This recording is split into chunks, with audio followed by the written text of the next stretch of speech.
Listeners, readers, welcome to the Foxed page, where we dive deep into the very best books. You'll come away with a better understanding of the text at hand, all while learning to read everything a little better. I am Kimberly Ford, PhD in Spanish and French literature, one-time adjunct professor at Berkeley, and lover of none other than Agatha Christie. I mean, I say that, and I have to admit that I have come to Agatha Christie pretty late in the game. I discovered her during the pandemic when I was in a home and basically read all of the books that I had purchased to read and started going through some old copies of books that were on the shelves, had been on the shelves for a long, long time, and really discovered that I had been dismissing someone whose writing is absolutely incredible. So charming and so engaging and so smart and so sort of campy in the very best of ways, and just really something that I was very happy to begin to explore. I'm still at my very sort of the beginnings of my exploration of Agatha Christie, but I'm very happy to recommend her work. I think sometimes those of you who have dived deep with me into lots of different books might think that I am not one for genre fiction. And that is in fact true. I'm not a huge lover of genre fiction. By genre, I mean romance, thriller, horror, detective gets kind of lumped in there, but I think actually there's some really excellent, there are excellent versions of all of that kind of, all of those classes of writing, chick lit, mommy lit, there's all sorts of genre fiction that I in fact really do like. And the detective novel was just one that I hadn't really explored very much, partially because you guys also know that I have a kind of a terrible memory, and you know that I'm not often reading for plot. I am someone who, my recall is fairly good when it comes to dialogue or when it comes to character development or different sort of elements of the text. But my memory for what is happening is just not what it could be. I'm also someone who tends to not read very much for plot. I was so happy the other day because I heard an interview and Lydia Davis said that she often, will stop reading a book well before she's done because she sort of sees what the author's doing. She's appreciating the prose and, she doesn't feel the need to move through 300 pages when she's kind of gotten it at about page 200. And I was like, oh my God, I'm just like Lydia Davis, which was really one of the happiest days of my life.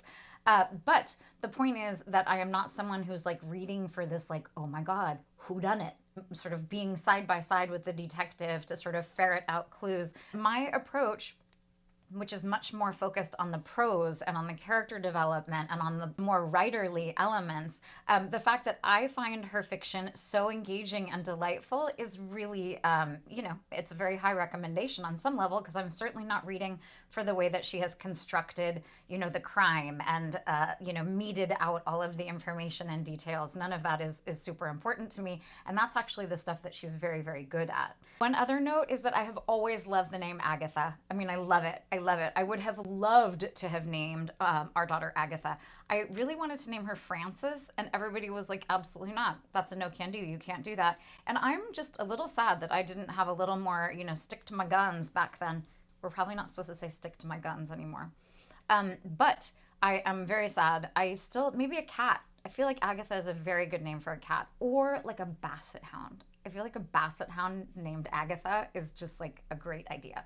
So honestly, we're already sort of off and away, but I would like to take a step back and do what we always do, which is tell you why I think this is a book that is worth your time, and also to give you a quick agenda. First of all, we really haven't done any of this kind of detective fiction. I was going to say that we aren't going to do anymore. I was going to say this is kind of the first and last, but that is not true, because I am dying to talk to you all about Dorothy Sayers, who was a contemporary of Agatha Christie. Agatha Christie is known as the queen of the detective novel, and I've read a couple of different things that call Dorothy Sayers the godmother of the detective novel, which, that's kind of cold, but also Dorothy Sayers is incredible. I like Dorothy Sayers' work better, actually, and so I'm really excited to dive into it. It's a little denser and a little bit more kind of, it's a little bit richer in terms of the prose, and I just absolutely love it. So we're going to do that at some point down the line. So this is not the last. So I wanted to dive in though, because she really truly is the queen of the detective novel. And I think this time of year is sort of a nice time of year to think about Agatha Christie, because for any of you who are looking for a gift before the holidays are over, that Agatha Christie is always kind of a great way to go, especially if it's someone you, maybe, you do like a thing where you read a book together and then you discuss it. This is a great way to go because there really is something for everyone in these books. I also really wanted to read books that were sort of winter oriented. Right now I'm in New York and it's cold and we had a fire and it feels very sort of wintry, and I was really wanting to read something that was kind of mirroring that. And happily, there is this volume of Agatha Christie that is Midwinter Murder. I love it. I love the cover. I love all of the fireplaces. I love all of the fires. I love all the snow. There's lots and lots of snow in this volume. And it's a volume that really seems perfect, actually, for everybody on your holiday list. This is a short story collection, which I also really love. Agatha Christie wrote a lot of novels, and she wrote a lot of short story collections. I really love this one. The detective short story is really almost a subgenre unto itself. I also feel like the novel, the detective novel, having been something that I discovered during the pandemic, I realized that especially these books that are from the 20s, 30s, and 40s, these are books that offer an escape that is really maybe what some of us need right now. So I think this idea of reading something that is sort of charming and absorbing and engaging and from a very different world can actually be a real salve at this moment. So that was yet another reason why I think that this is a good book for you to be reading now. The agenda today, we're going to talk a bit about the biography of Agatha Christie. Then, I can't read my notes here. We are going to talk about the genre, I believe that says, of the detective novel. No, that's not what that says. Oh gosh, do you know what that said? It said offensive. That's maybe why I couldn't read it. It's kind of jammed in between two other lines here. So we are going to touch on why in this day and age there is some depictions in her work that we really need to be thoughtful about. Then we'll move on to the idea of this mystery genre and other genres, and especially the genre of the cozy mystery, which is one, it turns out, I really love. Didn't even know it was one, but it's my favorite type of mystery. Then we're going to talk about the narrator. So almost all of these novels, that's not true. Some of them are third person, some of them are first person, but the narrative structure is very important in sort of all detective fiction, but certainly in Agatha Christie. And then we're going to talk about the prose, what I think makes it so strong. And we're going to conclude with one of the endings of one of the stories, which I think is very sort of cozy and uplifting and perfect, again, for the wintertime holiday season. Okay, we're going to dive right on in. We're going to talk very briefly about Agatha Christie's biography. So she was born in 1890 in Torquay. I think you say Torquay. It might be Torquay. Or, oh no, it's Torquay. Torquay, which is really kind of a weird word. It's Torquay. It's a seaside town in the south of England. It's a resort town. So she came from an upper middle class family who was very well off. And her father, I think, had done something like mercantile-ish and then had retired. And so she basically grew up in this resort town on the coast. She married, and again, she was born in 1890, which I really love that because you can just add 10 years to whatever year it is in the 20th century when her books came out, and you know exactly how old she was when that happened. Speaking of which, she married a guy named Archibald Christie in 1914, so she was 24 years old, and they were married for about 13 years. They had one daughter named Rosalind, and then I actually can't remember what happened with that marriage. I think it went south. I think it was just not, can we say that? I don't know if we can say that or not. It did not end well. I don't know if he died. Maybe he died, or maybe something else happened. She married a guy named Max Malawan. And interestingly, in 1924, in between her two marriages, her mother had also died at that point, and there was an 11-day period where Agatha Christie was missing. And it's still this kind of weird, mysterious thing. I had no idea. It's very interesting. She has a lot of really great biographies that have been written about her. So if you're into that, it's really a very interesting state of affairs. During the wars, both the First World War and the Second World War, she worked as like a volunteer nurse in these dispensaries. I don't mean, grass, dope, weed. I don't mean that kind of dispensary. I mean like in a pharmacological dispensary. But those were really good for her because, of course, she learned about all of the poisons and all these kind of things that will come into a very important play in her later fiction. She wrote, and she died in 1976 at 86. See how that math is working so well for me today? She died in 1976 of natural causes, as they say in obituaries from 1976 in England. She wrote 66 detective novels and 14 short story collections. She wrote a bunch of plays. Her play, The Mousetrap, is the longest running play ever. It has been it's been on stage in London since 1952. And all the way until 1921, there was a year-long break because of the pandemic. But other than that, from 1952 until today, it has been running. It's the longest running play of all time. She was sort of the queen of the detective novel during the golden age of detective fiction. So this was kind of in the middle of the 20th century, a little bit before that in sort of the 30s and 40s. You have people like Dashiell Hammett. You have people like Dorothy Sayers, who I just mentioned. You have all of these writers, of course, Raymond Chandler. I always say Raymond Carver, who is a dirty realist writer from later. But you have there's a lot of detective fiction being written at this time, and she still emerged as sort of the queen of the whole endeavor. She is the most high-selling author of all time in history. I think except for Shakespeare and the Bible. She sold 2 billion copies of her work and is the most translated author of all time. And I just love that. I love that for her. I love that she's just had this enormous, enormous success and that she continues to be read. And just honestly, there's a sort of a classic warmth and an engagement about her work that is just so well deserved. I just really, can't say enough good things. Okay, now we're going to dive into this idea of depictions in her work. There are depictions of Italian people, of Jewish people, of anyone who's sort of non-European. The Americans don't come out looking that great.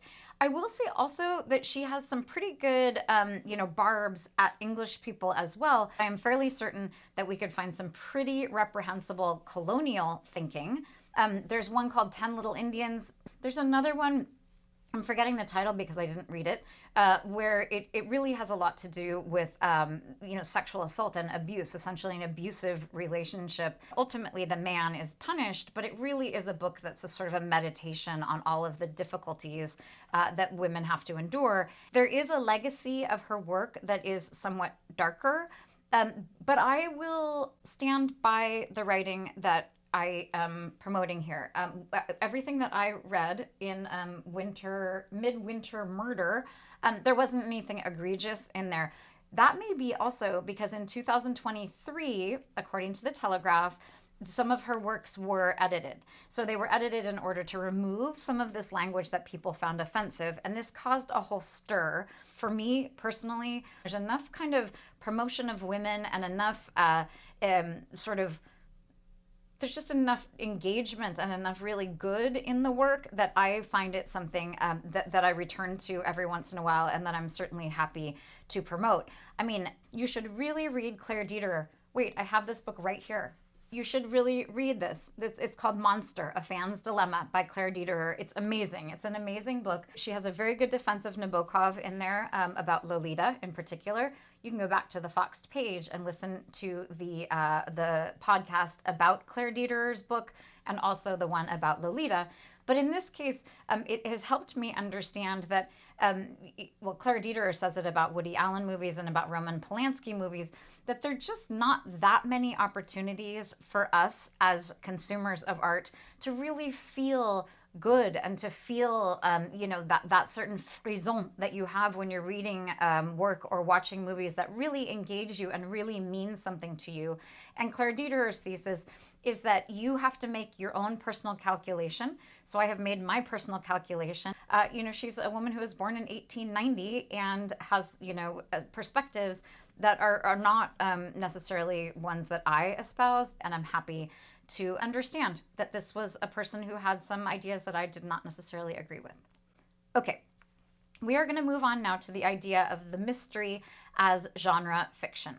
So I mentioned before, romance fiction, mommy lit, chick lit, detective work, horror like Stephen King, post-apocalyptic writing. There are all sorts of different genres. When people say commercial fiction or genre fiction, they often mean work that's kind of pulpier, like more like a Harlequin romance, or like someone who's really just churning out book after book after book after book.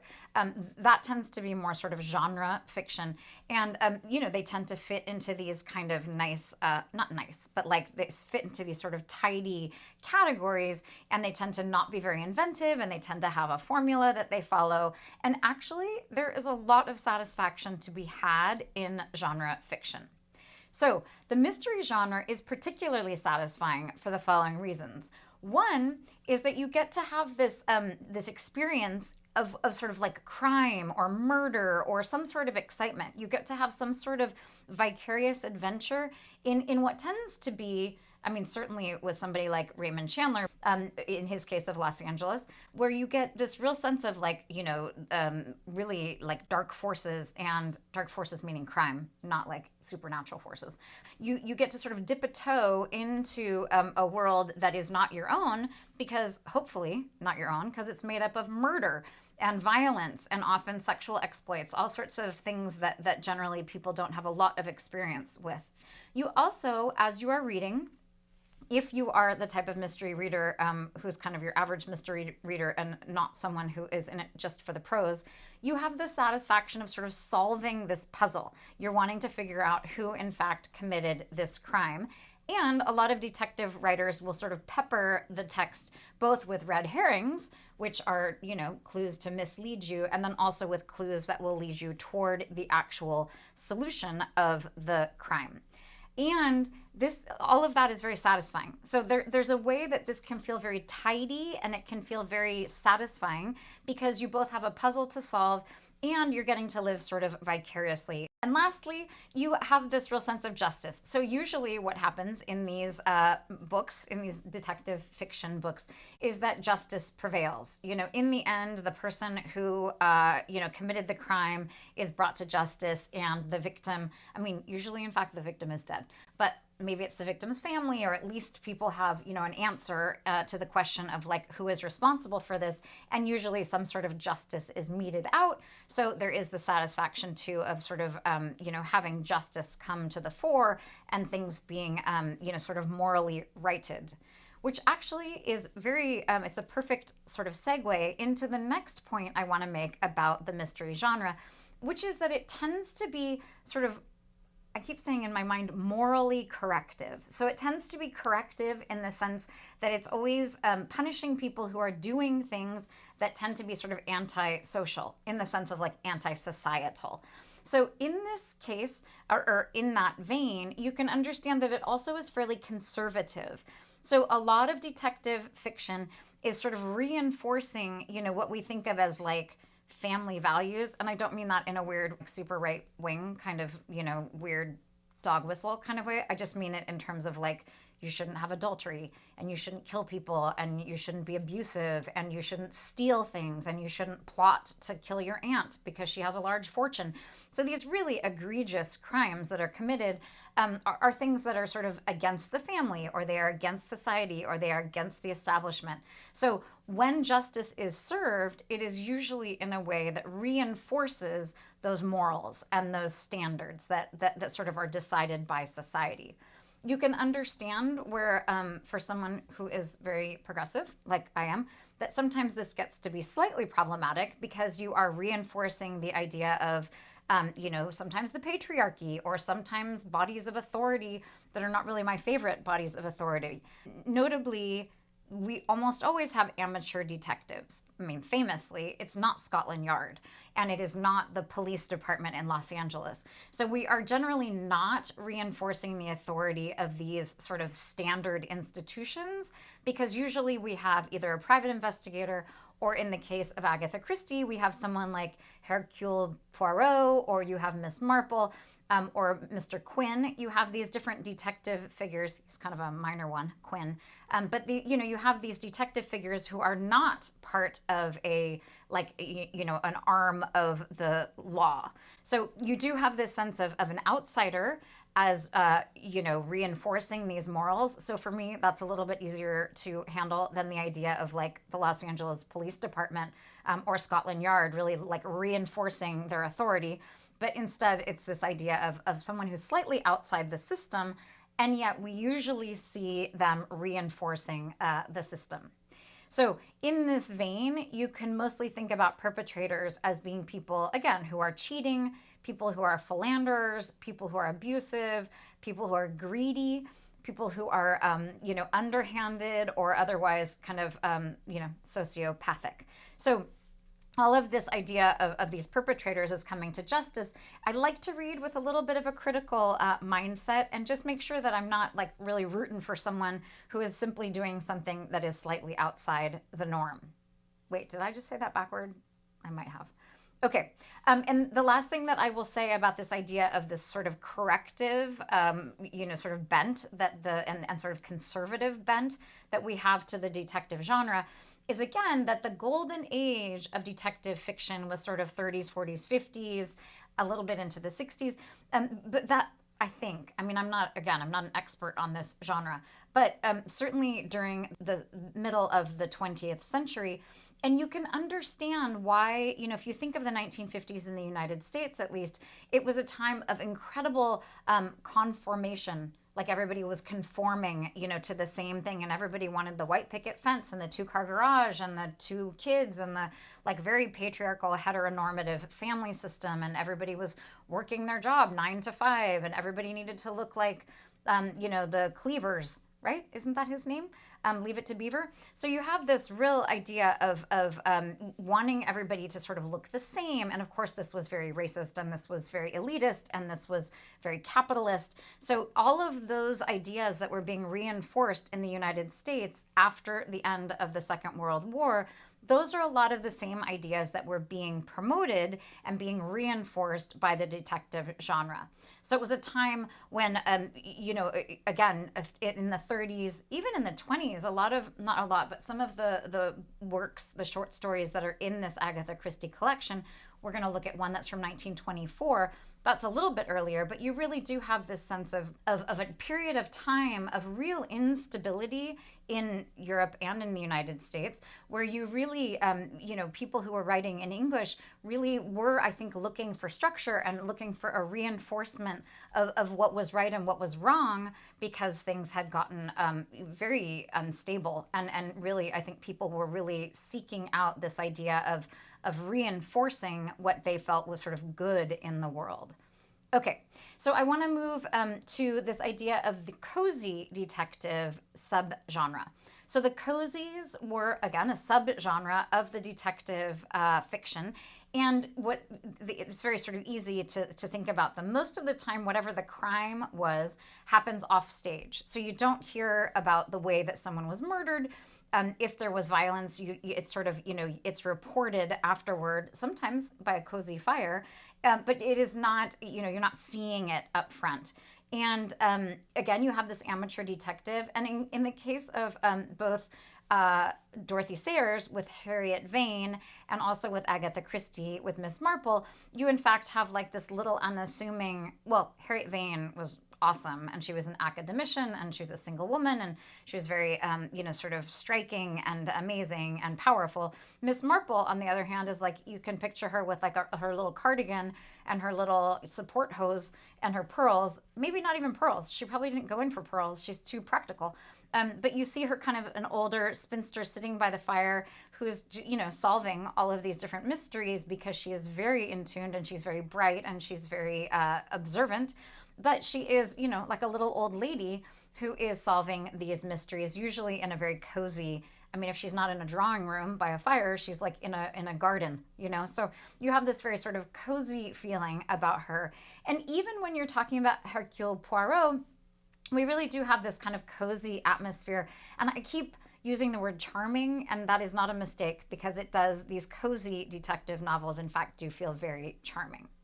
Okay, we are going to move on to talk now about this idea of this amateur sleuth who is the narrator. So I mentioned Hercule Poirot, I mentioned Miss Marple, there's that Mr. Quinn. We have Harriet Vane, who is in Dorothy Sayers' work. We have the private investigator Philip Marlowe in the case of Raymond Chandler. So we have these people who are, again, outside the system. They are, in fact, outsiders. In the case of Hercule Poirot, he's even further outside, the sort of establishment because he is Belgian. So I like the fact that he's not French. I think there's always a bit of antagonism between France and England for a bunch of different reasons, historically, both like ancient history and more modern history. So I think the fact that he is from Belgium, but has a lot of the charm of a French person, I mean, this is maybe like not great what I'm saying right here, but I think it's a way of giving him a European flair and having him speak French, which was a language a lot of people speak. There's such a nice amount of French in Agatha Christie. I love it. As someone who is a French speaker, I am endlessly delighted by the sort of reverse translation that she does, because you can kind of reverse engineer the French and you're like, oh my gosh, wait, that is how that works in French. So it's totally delightful. But so she has access to the French language, but she also is choosing someone who is outside of England and someone who is not as kind of mired and as, acquainted with everything that's happening. So there's a little distance that allows Hercule Poirot both to make funny observations about life in England, but also to be sort of extra sensitive to things that are maybe, unusual, because he's not kind of a fish in water. So part of this question, as we're thinking about literature in general, we always need to think, sort of, so what? So we say, okay, yes, these are these amateur sleuths, but, what is the significance of that? Why is that important? One of the reasons is that it's much more relatable as the reader to think that you could be, living vicariously and solving this murder or this crime vicariously when it is an amateur person. It's much easier, for example, for me, a 54-year-old woman, to think about Miss Marple and think like, oh, okay, wait, I can picture myself in a drawing room, with my little heels and my cardigan sweater. I can picture that happening and putting together, pieces of gossip and details that I see around a house or a town. That is easier for me to relate to than, for example, crime that is being solved by someone at MI5 or MI6. Or like some FBI agent or some undercover spy or someone for the CIA. So I can much more relate, in fact, to Miss Marple. And again, Hercule Poirot, he is an outsider, but he's a little bit of an everyman in that he's kind of bumbly and he's got like an egghead and he's got that ridiculous little mustache. And boy, does Hercule Poirot have an incredibly storied career in film. I didn't even talk earlier about the zillions of adaptations for both stage and for theater. I mean, I think there are like 3 that have come out recently. We had that really beautiful adaptation of Death on the Nile, and before that was The Orient Express, and now there's something else that's kind of like an a la Agatha Christie, but it's not, or maybe it's actually like depicting her. I'm very interested in it, but I can't remember what it is now. But so many people have played Hercule Poirot. We have Kenneth Branagh, Albert Finney, I can't even remember all the different people, but there's so many great people who want to play this kind of bumbly, I'm going like this because he has those mustaches, those little bigotes. In fact, he sleeps at night, when he's like on the train or whatever, and he's in his adorable like overnight, berth, and he has like some little cover that he wears over his ears, to make sure that his mustache is in good shape and looking dapper the next day. But he is, he's a little bit kind of pompous and a little bit funny and a little bit of a goofball, and his English is really not that great, and he does not seem particularly intelligent. So you have this sense of someone that a lot of people, frankly, can relate to. So another important element about the narrator of these detective fiction, these detective novels, is this idea of the sidekick. So, famously Sherlock Holmes has Dr. Watson. And in the case of Hercule Poirot, we have Captain Hastings. And Miss Marple has a couple of different people. She's often in conversation with someone who ends up sort of acting as a sidekick. Harriet Vane very famously has Lord Peter Wimsey as her sidekick. So the reason why most of them have these sidekicks is a very practical thing. And it's like, it seems so cool to me that this works so well. But you can understand that the prose would not be as interesting if like Sherlock Holmes just had to be like thinking to himself, like, oh my gosh, I wonder what happened then. And I wonder why this, chair is out of place. And I wonder why there's this footprint here. But instead, you have Watson, who I think sometimes plays dumb. I have not read a lot of Sherlock Holmes. I really loved the television series, though. Wow, with Benedict Cumberbatch and Andrew Scott. Wow, really great television. But you need that person, that other person, to be able to ask questions, because lots of times, then the main detective person will be able to give a recap, or they'll explain something in a way that's very helpful for the reader as well. But it functions much, much better if you have a dialogue, because essentially that Watson character, or the Captain Hastings character with Hercule Poirot, is standing in for the reader and being like, but wait, what did you notice about the doorway? And, oh, wait, but how come the key had to be in the lock? All of these different questions that then sort of tee up our detective figure to explain, in fact, what they are thinking and all the sort of genius that we are living vicariously through. So this idea of the sidekick is very important. Also, sometimes the sidekick can act as sort of a foil.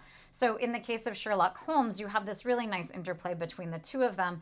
And it's the same with Captain Hastings, who is British, with Hercule Poirot, because they're very different people. And so you have them as sort of foils. We also see, we're going to look actually, oh, not quite yet. Oh yeah, we're going to start taking a look at some of the prose now by looking at this narrator and how the narrator functions. So we're going to look on page 119, and this is actually a little bit of a long chunk, but I really, I like the idea of taking some time here because I find it so engaging, and so this is going to be a good way to really take a look at the prose.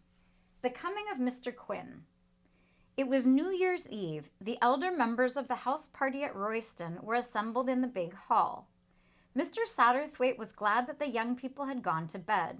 He was not fond of young people in herds. He thought them uninteresting and crude. They lacked subtlety, and as life went on, he had become increasingly fond of subtleties. So here we have this Mr. Satterthwaite, and he is in fact going to be sort of our main sleuth in this case. Mr. Satterthwaite was 62, a little bent, dried-up man with a peering face oddly elf-like, and an intense and inordinate interest in other people's lives.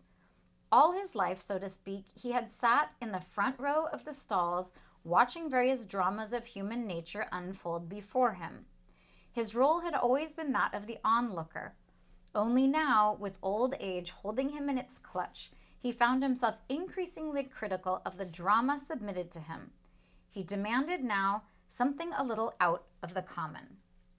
So importantly, we just have some very basic things here, which is that usually it is a third-person narrator. So something like, it was New Year's Eve. The elder members of the house party at Royston were assembled in the big hall. So we have, the time and the place, everything is being set up in a very orderly fashion by this kind of disembodied voice, this omniscient third-person narrator. So we're beginning kind of far away, the camera's pulled way back, and then we're kind of moving in, and we're realizing that we are, in fact, that sort of our perspective is aligned here with Mr. Satterthwaite. So again, Mr. Satterthwaite was glad that the young people had gone to bed. So not only, we still are in the third person, because we're saying Mr. Satterthwaite thought something, it wasn't I thought something, but it's still third person, and yet we are in his consciousness. So we've gone very quickly from being sort of, in this sort of more broad context to really being inside his thoughts, which is that he doesn't really like young people. So I think probably a lot of readers of detective fiction are older folks. And really that appeals, this idea of being able to sort of not appreciate the hustle and bustle of all the youngsters. We also have some important things that are very typical of Agatha Christie, which is there's a lot of classism in the sense that, the finery of like these country homes and whatnot are sort of a matter of course. It's all sort of like, oh, The elder members of the house party at Royston were assembled in the big hall. There's a lot of classist stuff happening because there's an assumption that we understand that Royston would be one of these big country homes. We understand what a house party is, friends for the weekend. We understand what a big hall is, all of this kind of stuff. So I think that you could criticize Agatha Christie for being classist and elitist. But honestly, for someone like me, big fan of Downton Abbey, big fan of The Crown, somewhat enamored of the royal family. I like this. I mean, this is very interesting to me to sort of have a small experience of what it might be like to be in one of these big fancy homes back in, the first half of the 20th century. So you have this third person narrator, somewhat omniscient, and then generally will move fairly close to someone, in this case, Mr. Satterthwaite, but sometimes other people. Okay, and then I wanted to read on this next part here. This is when Mr. Satterthwaite is describing one of the, it's not one of the hosts, but one of the other guests. He had never met Alex Portal before, but he knew all about him, had known his father and his grandfather. Alex Portal ran pretty true to type. He was a man of close on 40, fair-haired and blue-eyed like all the Portals, fond of sport, good at games, devoid of imagination. Nothing unusual about Alex Portal, the usual good, sound English stock. So you could, in fact, think that this is like a promotion of this kind of, English stock. But in fact, this idea of devoid of imagination is obviously critical. And this blonde hair, blue-eyed thing really is set up in contrast to the fact that Mr. Satterthwaite is, in fact, elf-like. He's a little bent, dried-up man with a peering face, oddly elf-like. But we are sympathetic to Mr. Satterthwaite. We're sort of in Satterthwaite. We're sort of with him in terms of our perspective, and we are meant to sort of share his different thoughts. Like the youngsters are not that great in a herd like that, and then this this sort of typical English stock, like sports, they're all about their grandfathers and their fathers, and they are totally devoid of imagination. So I think sometimes people read that at face value. My argument would be, in fact, that there's a little tongue-in-cheek here and a little criticism of these English upper classes that you see throughout Agatha Christie, but it's also kind of delightful because you get to poke fun at how elitist and classist and terrible they are, but also you get to sort of enjoy the weekend at their home. Another example of a narrator. This is The Mystery of Hunter's Lodge on page 222. So here we have Hercule Poirot is making his entrance into our lecture today. And we have him here, this is a slightly different sort of narration. We have him here with Captain Hastings, who is narrating this from the first person, which is not totally typical, but we do have a first person narration. After all, murmured Poirot, it is possible that I shall not die this time. Coming from a convalescent influenza patient, I hailed the remark as showing a beneficial optimism. Yes, yes, my little friend continued. Once more shall I be myself again, the great Hercule Poirot, the terror of evil doers. Figure to yourself, mon ami, that I have a little paragraph to myself in society gossip. But yes, here it is. Go it, criminals, all out. Hercule Poirot, and believe me, girls, he is some Hercules, our own pet society detective, can't get a grip on you. 'Cause why? 'Cause he's got la grippe himself. So, in this case, grippe, G-R-I-P-P-E, is another word for the flu. So, I mean, this is an interesting thing because the Spanish flu, the big flu influenza pandemic that happened, I believe it was 1914. I think this is maybe not that same one, but we do have this idea here of flu as being very serious. And even if it wasn't directly talking about that, the flu would have been something that really would have struck, fear into most readers' hearts. So what we have here, though, is Poirot reading this and really enjoying the fact that he is, known in this gossip column as this sort of amazingly strong and really, talented detective.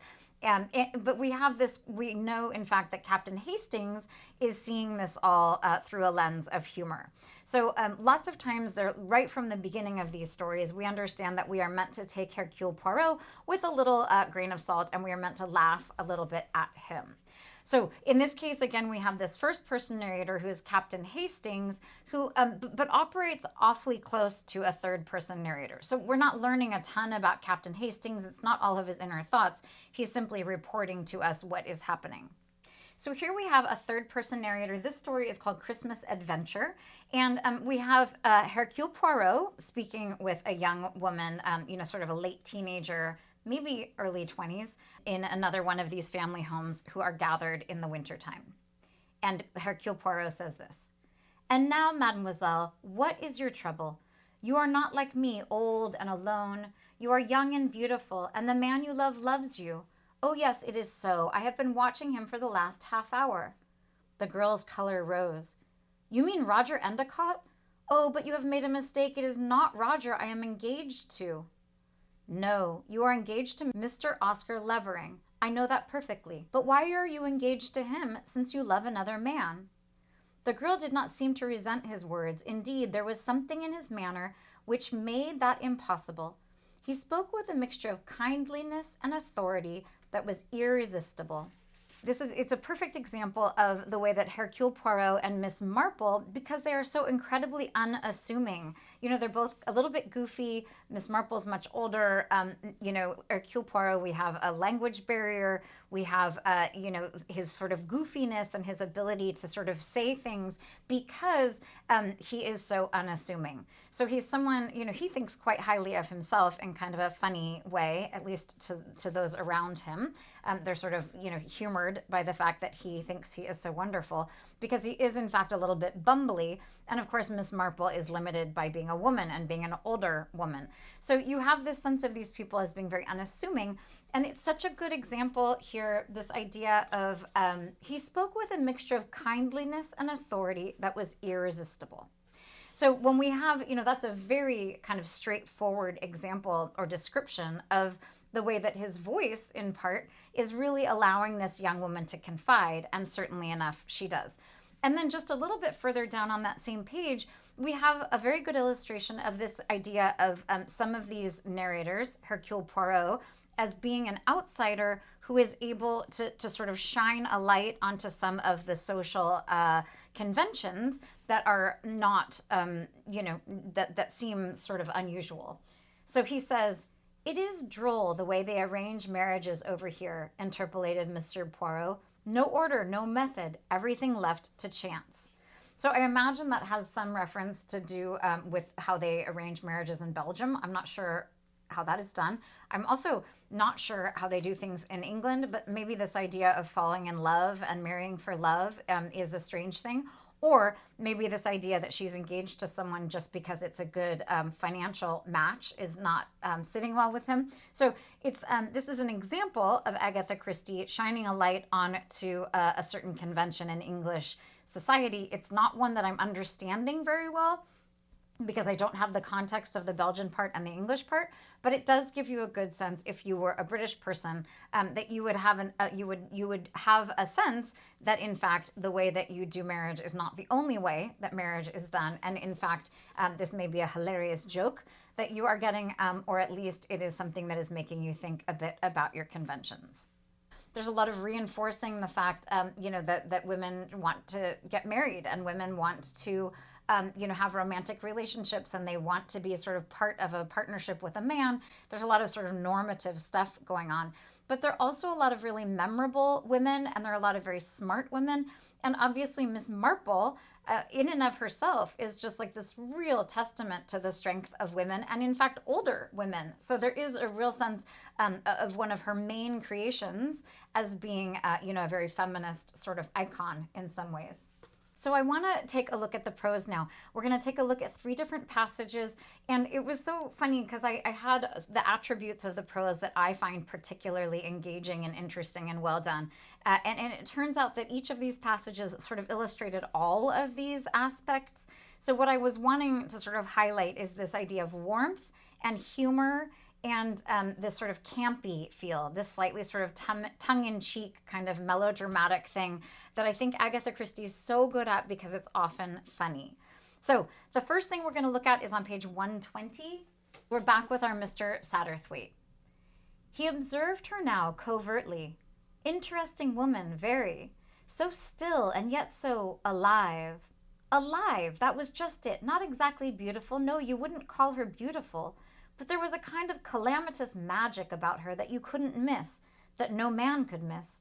The masculine side of Mr. Satterthwaite spoke there, but the feminine side, for Mr. Satterthwaite had a large share of femininity, was equally interested in another question.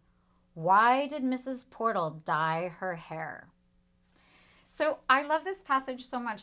I mean, here we have, the punctuation is so good. If you have your copy in front of you, we've got some M dashes, which are my favorite punctuation mark, ample use of those, which it's, again, I mean, I'm sort of joking here, but it's very important when you are noticing punctuation or you're noticing a certain, formatting on the page to ask, what are we doing here? And these M dashes here are really livening up the prose. So this idea, so still and yet so M dash, alive, alive, that was just it. Not exactly beautiful, M dash.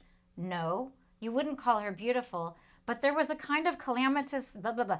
So you have this really beautiful way that we are both having the prose is kind of speeding up and it's lively, but it also, they have a very good depiction here, a very good sort of representation of the way that Mr. Satterthwaite, again, it's third person, not first, but we have this real sense of the way that Mr. Satterthwaite's thoughts are coming to him. So you have this very intimate perspective on the way that he is figuring these things out, and yet you have all of this kind of excitement and energy that is sort of allows you to join with what he is thinking. So we also have this. There was a kind of calamitous magic about her. Calamitous magic is so good. A lot of the prose is very unexpected. I mean, that is such a great adjective for this woman. So we're leading toward the amazing final part of this, which is this idea of he was equally interested in another question. Why did Mrs. Portal dye her hair? And it is so funny to me because that's all in italics. So the whole paragraph is leading toward this one question. And then it's such a silly question. It's such a funny thing. And yet, of course, it ends up being a detail that has quite a bit to do with the way that this all plays out and the sort of answer to the question of whodunit. But you have this really beautiful prose that is so inventive and funny and warm. I love the idea of Mr. Satterthwaite as having both a masculine and a feminine side, and he as being so observant here. But exactly this idea of calamitous magic, there's just really some warmth and humor and an unexpected nature to the prose that I find so engaging. So in that same story, on page 122, one of the things, anybody who's listened to any Foxed Page lectures, you may have heard me talking about figurative language. So figurative language is simply any kind of language where what you are reading, the words you are reading, means something other than what the words denote. So, it can be a simile, a metaphor, personification, pathetic fallacy, which is just when nature is sort of mirroring. There's a lot of pathetic fallacy in here because everything's stormy and, it was a dark and stormy night, that kind of Frankenstein moment. But in this case, we have this really well done, this is sort of a personification thing. It's an anthropomorphization of a clock that I think is so well done. On 122 here, kind of in the middle, an old grandfather clock in the corner groaned, wheezed, snorted asthmatically, and then struck 12. So I love this for so many reasons. The old grandfather clock, it's an old grandfather clock, but it's sort of really, we know that Satterthwaite is kind of an older dude. There's a lot of oldness in these stories that's really charming and very sort of self-effacing and very kind of acknowledging the fact that older people are moaning and groaning and whatnot. It's in the corner, so you have this idea of these older people, like Satterthwaite, as being sort of sidelined, but as having really a very good vantage then to sort of, sleuth. And groaning and wheezing, we had a grandfather clock growing up, and it did do that. It's sort of like that like winding up sort of thing before it would charm. You have this kind of wheezing and groaning feel. It snorted asthmatically. So any good writer knows that adverbs are really to be avoided. You should have verbs that are strong enough that you don't need an adverb. But in this case, snorted asthmatically, I mean, it's so charming, and it's just such a piece of this whole kind of, it's making me think of a pug dog for some reason, but it's just very much of a piece with this description that I really love. Snorted asthmatically and then struck 12. So you also have this, it's midnight, all sorts of things happen at midnight, and this presumably is a detail, I cannot remember now, presumably is a detail that is important, this idea of striking 12, but she's not going to simply say the clock struck 12. It is this idea of this whole kind of charming and somewhat comic, but very artfully done example of figurative language that's really, really just, it's like quintessential Agatha Christie in a way that I find so engaging and delightful. The last example of prose we're looking at is on page 281. So this is in Christmas Adventure. We are back with Hercule Poirot. This is one of the older women who is among the house party here. "I hope the pudding will be good," said Miss Endicott apprehensively.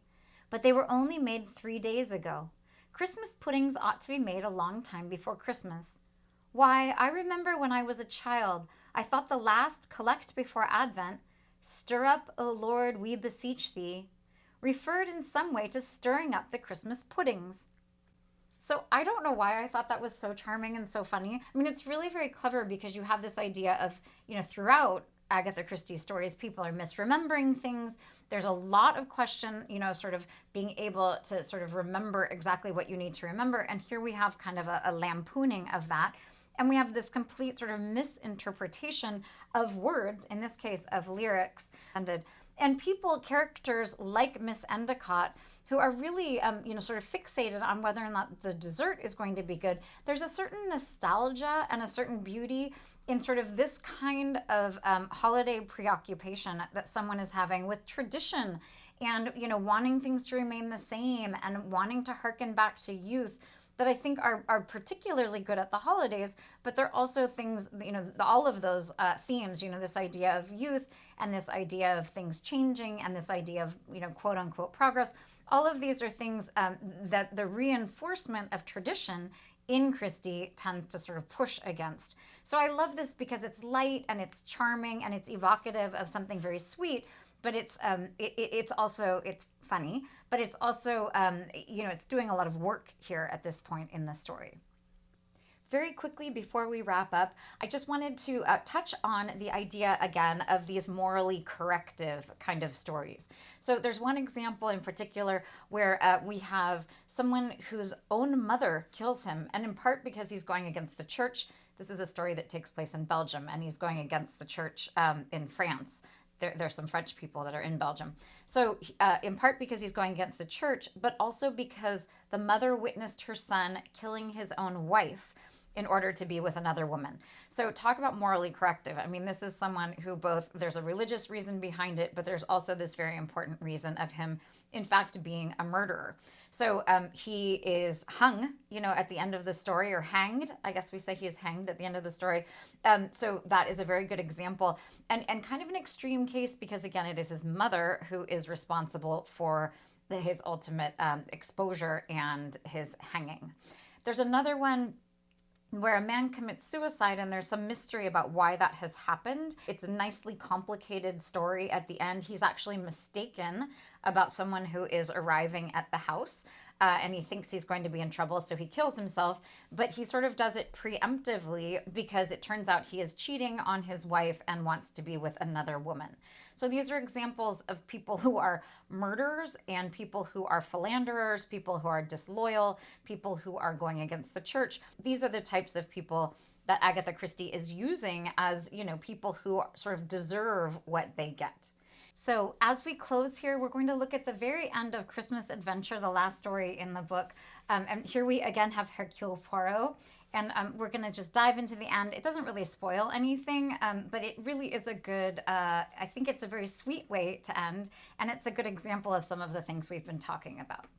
I will say that it's kind of a lighthearted little romp here at the end. It's called Christmas Adventure. It's one that centers the children, but it's so satisfying because there are a bunch of twisty, turny things. And at one point, something very awful happens, and you're just thinking to yourself, like, how is Agatha Christie doing this to children? And then, things unfold from there.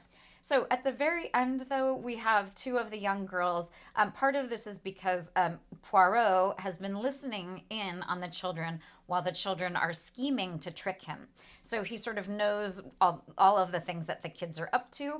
And at the end, we have this very nice kind of holiday moment. He had meant to go into the library, but through the open door he saw a dark head and a fair one very close together, and he paused where he stood. Suddenly, a pair of arms slipped around his neck. "If you will stand just under the mistletoe," said Jean. "Me too," said Nancy. Monsieur Poirot enjoyed it all. He enjoyed it very much indeed. Happily, it is not Poirot who is, sort of the predatory one here. Poirot is simply dragged under the mistletoe. But the ending, he enjoyed it very much indeed. I mean, you could say that this is like a little bit, yikes. And I think it probably is a little bit like that. But I also think there's a context in which you can read this as the end of this sweet story that is about the children, conniving against Poirot, and then Poirot sort of getting back at them and vice versa. A very clever and very sort of, recondite, kind of complicated story in lots of ways, which again is very satisfying. So I hope you've enjoyed this little dive. It's not a deep dive, but we did a little dive into the detective genre and into Agatha Christie and why I find her prose so charming and so engaging. It's very satisfying in lots of ways.